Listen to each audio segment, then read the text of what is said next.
Hey, how are you today? Well, I've got some exciting news. After dating for 6 years, Howard and I are finally engaged. It's not a surprise. We have talked about it a lot. We've discussed our wedding a lot. There's just financially, we weren't ready to invest in a ring yet, and there's stuff we want to do in the house first, and so we've just put it off. But I thought you'd like to hear the story. I thought you'd enjoy hearing about our decision-making process in purchasing the ring, not necessarily our decision-making process in wanting to wait for so long. Okay, first off, we've both been married before, so we're not in a huge hurry. This is it. This is the rest of our lives, and we're going to take our time and do it right. But going back to the ring, right off the bat, I knew one thing. I did not want a colorless diamond. I love color, and I'm kind of colorless on my own. I mean, my eyes are pale, my hair is pale, my skin is pale. You know, without putting makeup on, I'm kind of like nearly invisible. So I knew I didn't want a colorless diamond, but I wasn't sure what I did want. So first, we took ourselves to Tiffany to look at yellow diamonds and to compare them with the ring that Howard gave me as a gift a few years ago from Tiffany. I wear this ring pretty much all the time, and I wanted our engagement ring to sort of balance it. So I was looking at them, and then I was going like, well, I don't want it to be matchy-matchy. I don't want it to be the same ring, the same design. It's like, hello, Monique has other opinions. There's not just one style she likes. So I kind of nixed that one style right off the bat. So we were first sort of assessing what the right size stone was, and we really liked a 2-carat stone. I'm more attracted to a squarer shape than to a round shape. I toyed with the idea of an oval, and then we were in for a little sticker shock. Those prices are high, and I was not real comfortable allowing Howard to spend that. Now, Howard would have given me any, if I asked for the moon, Howard would have given it to me. But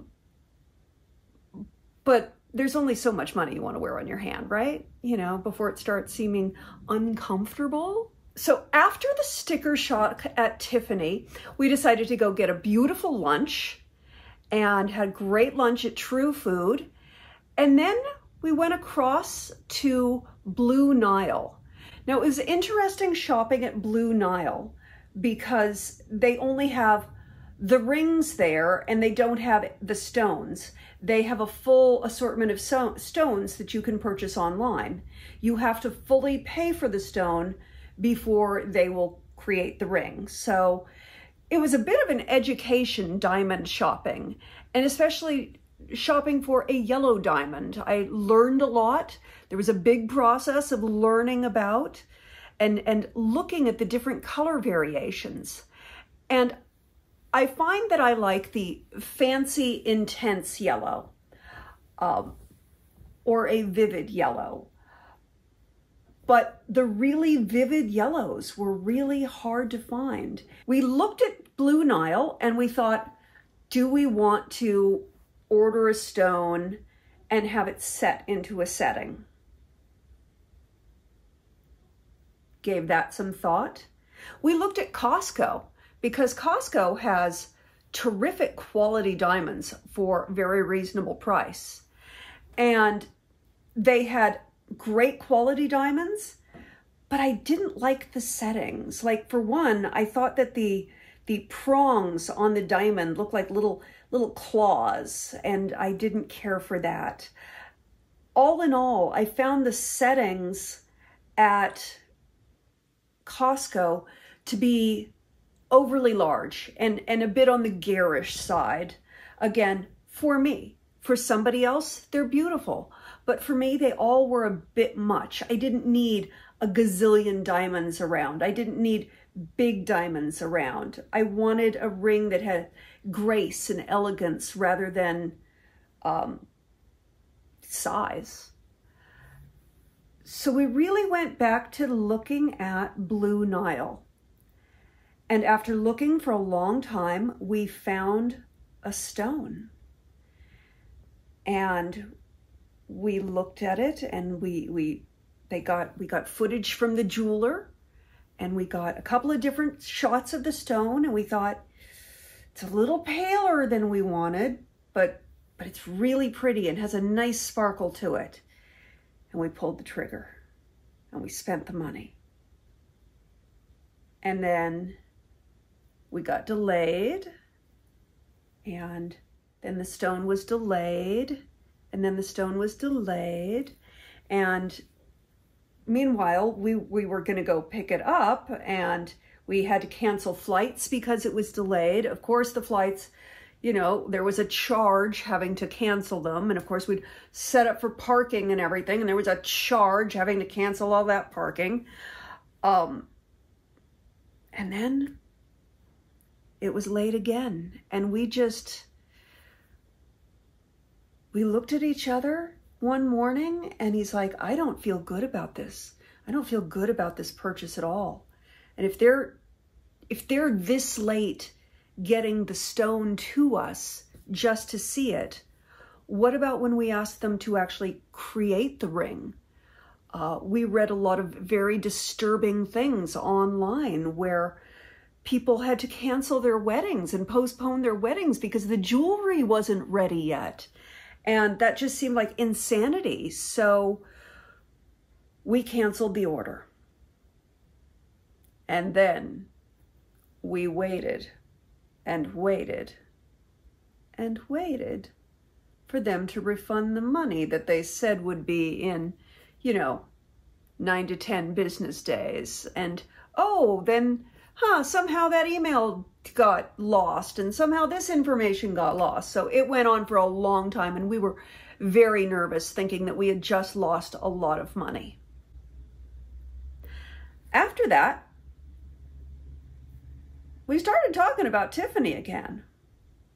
And I started looking at vintage rings, and I didn't really want a vintage ring. I wanted my own new ring. I didn't want the energy of anybody else's life on it. I know that's silly, but that's how I felt.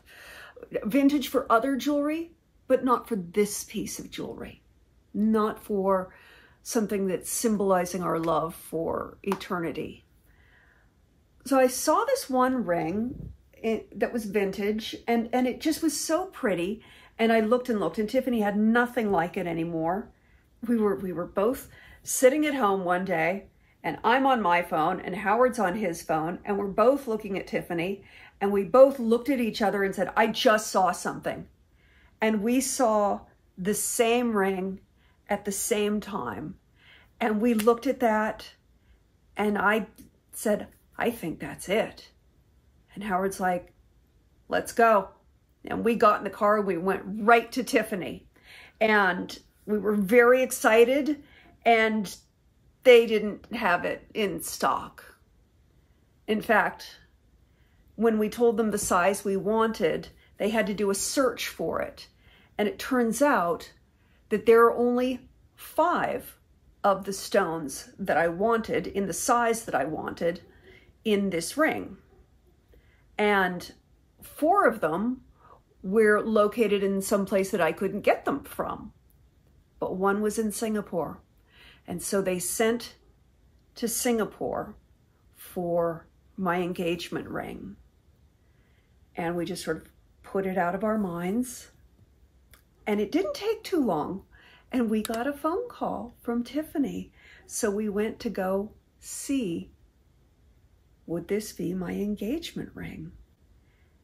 And the very second I saw it, I knew it was absolutely perfect for me. It was absolutely the ring of my dreams.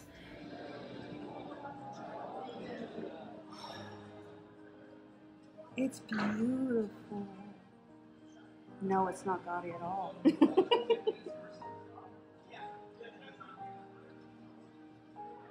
looks amazing.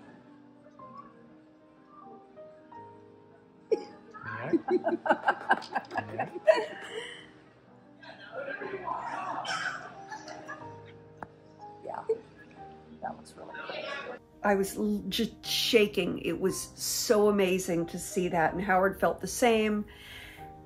And we said, yeah, we're gonna get it. This is it, we're getting it. And then we picked out wedding bands for the future. And smaller once again, and it fits right underneath, so it's quite large. It's a size 8. Okay.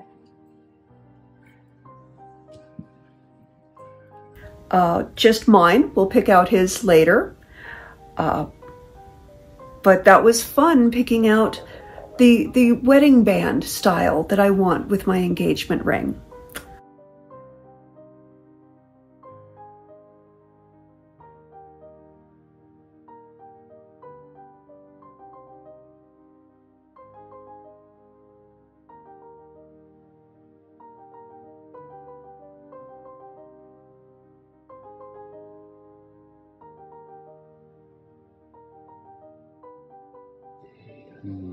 What do you think?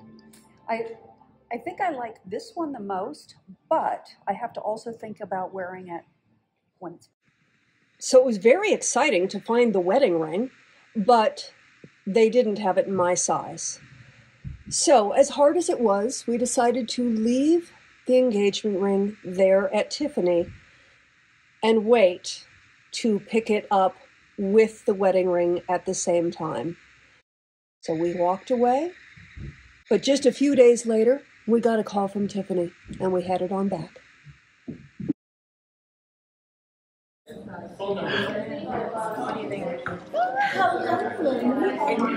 Congratulations. Thank you, Danielle. On this beautiful moment. So beautiful. And then reunited.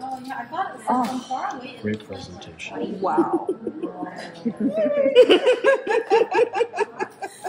Perfect. So I have to say thank you so much for letting me be a part of this journey. I know that you guys were searching for a while, going to Costco, getting, info from your followers.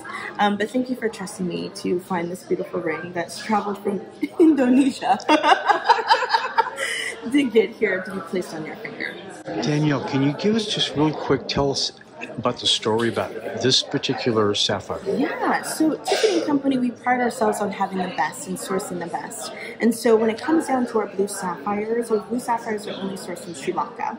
So it's beautiful, saturated, gorgeous blue color that we expect from our blue sapphires. But when you asked for a certain carat weight, that was a little tough. We couldn't find anything in the States. So we were able to find it actually in the system with your dress. It was in Indonesia, and I was absolutely floored the fact that we were able to get it. So I was like, you know what? Do you trust me? You want to put down full deposit to get it out of there? And you guys did, and we got it out of there. And the fact that it came literally less than a month was astonishing to me. It just showed that we really cared about making your dreams happen. And the fact that it's right in front of you is just astonishing. It blows my mind, and that's part of the reason why I love Tiffany. And thank you so much for trusting. There were only 5 blue sapphires at this carat weight. We were 2 and above. And hers is going to be a 2.07, which is very rare. Typically, when you have a sapphire, it is cut more rectangular. But this particular sapphire, if we can just show it, is actually square. It's called a square emerald cut. And it's very rare. So you just don't see a lot of these pop up in the brand. So it adds a little element of exclusivity because you just don't see the emerald cut in a square. So you will bump into someone having more of a rectangular sapphire, but the fact that she was able to get not only a large sapphire, but a square sapphire is very, very unique and rare to the company. So I'm glad that she was able to go home with one of those. Great. Thank you. You're very welcome. My pleasure. And you, my dear, what do you think? Would you care to share with us? I am so blown away. I am so pleased. And can't wait to put this on my finger for reals. Yeah, it's coming. It's coming.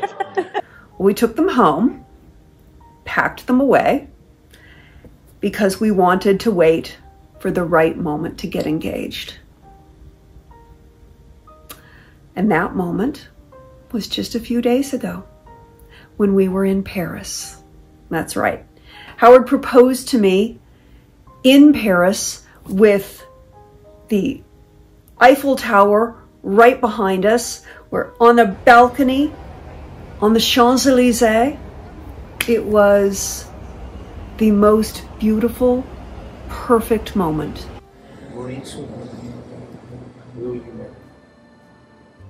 Yes. Yes, I will. Here's your ring. Yes. Put it on me. Drop it. The Tiffany's is right next door. I know. Yes.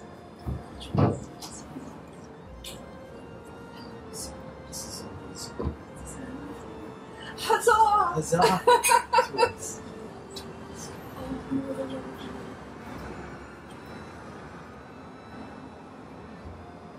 And before anyone criticizes that he did not get down on his knee, I told him I did not require that. He did just have a knee replacement a couple of months ago.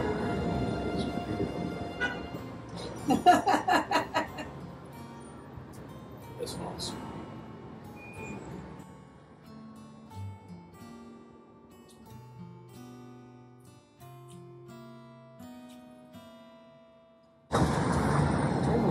Did you just bonk your noggin about I it? know.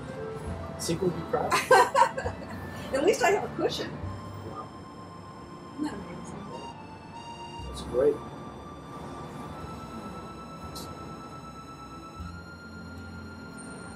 See? Even the Eiffel Tower approves. Was absolutely delighted, and I just can't get over it. Every single day I look at my ring and it is just so amazing. It is the most incredible color. The sapphire is so blue, and sometimes when I hold it up and I see it, it's just like, it's the brightest, sharpest, most saturated blue I've ever seen. And it's so delicate, and it's so absolutely perfect. And yes, my nails need to get done, but we're engaged. And this is my engagement ring story. And I am head over heels in love with Howard, the love of my life. And now we are talking about a wedding in about a year, because we want to do it right. We're not in any hurry. Thank you for watching. I love you bunches. I hope you have an awesome rest of your day, and I will talk to you very soon.